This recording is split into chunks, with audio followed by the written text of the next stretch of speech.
Hello friends, in this quick tutorial I'm going to show you how to access Cpanel WordPress. But before getting started this video, make sure to subscribe. How to 1 minute.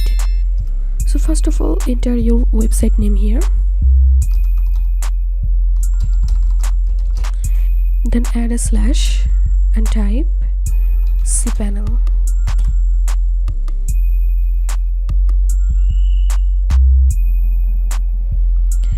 And here you have to put your Cpanel username and password, then click on login. And here you can see I logged in into my Cpanel, and from here I can easily click on my file manager to access my WordPress.